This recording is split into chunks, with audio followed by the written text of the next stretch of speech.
Is a bear hug necessarily dangerous? Not really. People give hugs to each other all the time. What's dangerous is what happens to you because of it. Either you get transported, or you get dragged, or you get picked up and slammed. For this drill, I'm trying to either get her hips to touch, okay, so hips are on the mat, or her hands to touch.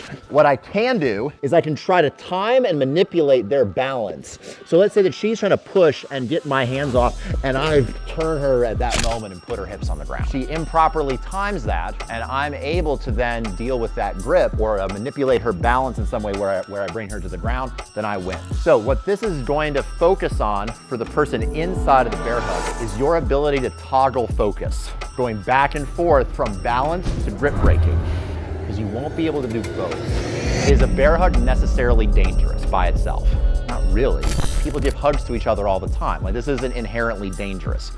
What's dangerous is what happens to you because of it, right? Either you get transported somewhere else because you can't put your feet on the ground, so you get picked up, carried off, or you get dragged somewhere, right? Or you get put on the ground and then other bad things happen to you. Or you get picked up and slammed, so you get ballistically put back on the floor. So those are the bad things that happen to you because of a bear hug. Half of those bad things happen because you are put on the ground, right? And the other half happen because you get lifted up. So we're gonna focus on half of that and not get taken down. So if you're unable to break the grip, but they're unable to take you down to the floor, they're gonna have to do something about that rather quickly. So what might they do? They might release you and go do something else to you, right? Because what they're doing is not working, okay? Because who in here has felt how exhausting it is to try to move your partner around from that position? Don't worry, your attacker will feel the exact same thing, okay?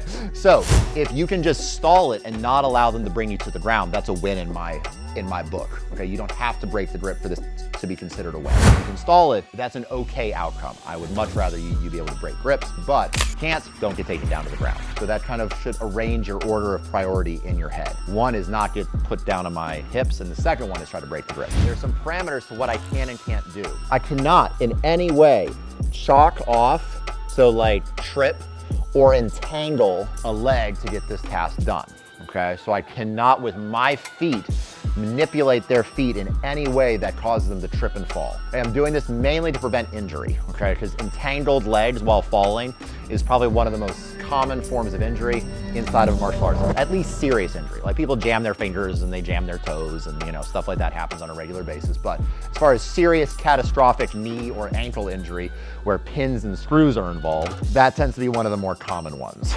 Okay, so we'll avoid that for right now. So don't be so narrowly focused on the win that happens. You cannot lift your partner in any way. So you can't just pick them up and return them to the ground. However gently or non-gently you can do that. It's not allowed, okay? Make sense to everybody? So same partner, if you are the person bear hugging, your goal is to put them on their hips. If you're the one standing, your goal is to stay standing and try to break their grips. If the grips are broken or your hips touch, you switch who's doing the drill.